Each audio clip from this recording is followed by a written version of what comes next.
नमस्कार दोस्तों, कैसे हो आप? आपका अपने YouTube channel fun with Phogat में स्वागत है। मैं हूं विनेश। आशा करता हूं आप सभी अच्छे होंगे। आज की कहानी, सब्र करो। ज़िंदगी में सब्र एक बहुत बड़ी चीज़ है। कहानी के अंत तक ज़रूर जुड़े रहिएगा। आशा करता हूं आपको बहुत अच्छी सीख मिलेगी। और अगर आपको कहानी अच्छी लगती है तो इस चैनल को लाइक, शेयर और सब्सक्राइब कीजिएगा। तो बिना कुछ देरी किए हुए कहानी का शुरुआत करते हैं। एक गांव के अंदर एक बुजुर्ग व्यक्ति रहता था और उसका बेटा। उनके पास जीवन यापन करने के लिए सिर्फ एक घोड़ा था। तो वो खेती में जब जाते थे तो उसी पे सामान लेकर के जाना, अपना घर का जो भी काम रहता था उसी घोड़े से करते थे। उसका लड़का उस घोड़े को लेकर के एक बार जंगल में जाता है और वो बच्चा खेलने लग जाता है और वो घोड़ा उसकी नज़रों से ओझल हो जाता है। जब वो घोड़ा वहाँ उसे नहीं मिलता है तो वो शाम को घर आता है और अपने पिताजी को बताता है कि पिताजी, वो घोड़ा तो मुझे नहीं मिल रहा है, कहीं गायब हो गया। तो उसके पिताजी बोलते हैं, आंखें बंद करके सोच के, कोई बात नहीं बेटा, अब नहीं मिल रहा है तो क्या कर सकते हैं, जो हुआ अच्छे के लिए ही हुआ। अब गांव के लोग आते हैं, उसे बोलते हैं, तेरे पास तो एक ही उम्मीद थी, घोड़ा, और वो भी चला गया, और फिर भी तुम बोल रहे हो कि जो होता है अच्छे के लिए होता है। तो वो आदमी बुजुर्ग बोलता है कि भगवान की जैसी इच्छा, जो भगवान ने चाहा वो हुआ, जो होता है अच्छे के लिए होता है। तो अब घोड़ा चला गया तो मैं क्या जीना छोड़ दूंगा? अब कुछ दिन बीतते हैं तो शाम को उसके घर के सामने कुछ घोड़ों की आवाज़ आती है। तो वो बाहर निकल के देखता है तो उसका जो घोड़ा था वो घोड़ा और उसके साथ 4-5 घोड़े और रहते हैं। अब वो बुज़ुर्ग की आंखों में थोड़ी रोशनी आती है और वो लड़का देखता है तो वो पांचों घोड़े उसके साथ उसके घर में रहने लगते हैं। और गांव वाले आते हैं और देखते हैं, अरे तुम तो बड़े खुश नसीब हो, एक घोड़ा गया था, साथ में 5 घोड़े और लेकर के आया है। इस पर वो बुजुर्ग आदमी फिर वही बात बोलता है, जो होता है अच्छे के लिए ही होता है। और गांव वाले वहाँ से चले जाते हैं, सोचते हैं कि कितना लकी इंसान है। अब वो उस इंसान का जो बेटा रहता है वो उन घोड़ों को ट्रेन करने लगता है।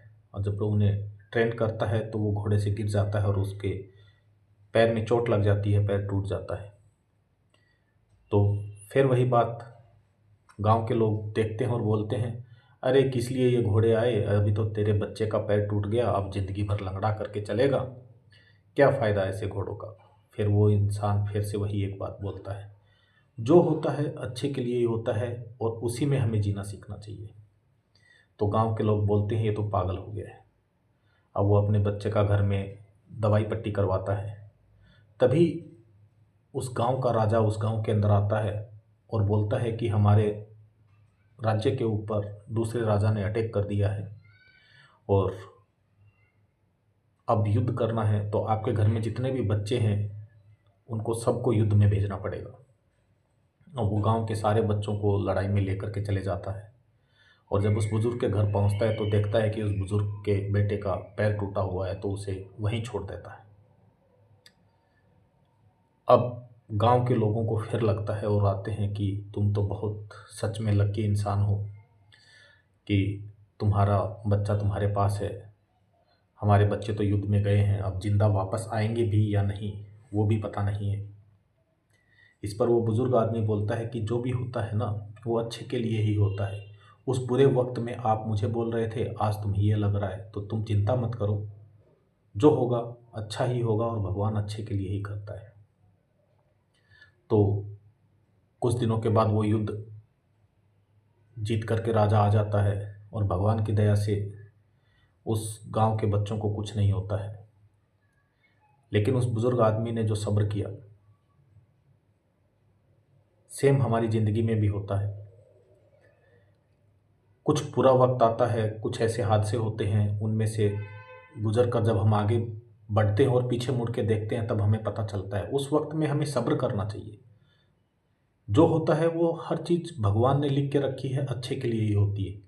तो अगर हम सब्र करेंगे तो हमें बहुत कुछ अच्छा मिलेगा, और अगर सब्र नहीं करते हैं तो हमारा ही नुकसान होता है। जैसे उस बुज़ुर्ग आदमी ने हर चीज़ में सब्र किया, एक घोड़ा था चला गया फिर भी सब्र किया, फिर आ गए बच्चे की टांग टूट गई, फिर टांग टूटे हुए में सब्र किया। लेकिन जब उसने लास्ट में पीछे मुड़ के देखा तो जो सारी चीज़ें हुई थी वो सब अच्छे के लिए हुई। सेम हमारी ज़िंदगी में भी अप्लाई होता है। तो किसी चीज़ से घबराना नहीं, लाइफ में सब्र करना सीखो, आपको बहुत कुछ अच्छा मिलेगा। और ये कहानी आपको कैसी लगी? अगर ये कहानी आपको अच्छी लगी है और आपके लाइफ में इससे कुछ बदलाव होते हैं तो इस कहानी को अपने यार दोस्तों तक आगे बढ़ाइए ताकि उनकी ज़िंदगी में भी कुछ बदलाव हो सके। कहानी बहुत पुरानी है लेकिन आज की जनरेशन है ना, उस जनरेशन को ये सारी चीज़ें सुनानी बहुत ज़्यादा है ज़रूरी है, क्योंकि इतने इंटेलिजेंस, आर्टिफिशियल इंटेलिजेंस, ये टेक्नोलॉजी बढ़ गई है, उस टेक्नोलॉजी के भंवर में लोग घुस जाते हैं और बाहर नहीं निकल पाते। तो आशा करता हूँ ये कहानी आपको अच्छी लगी होगी।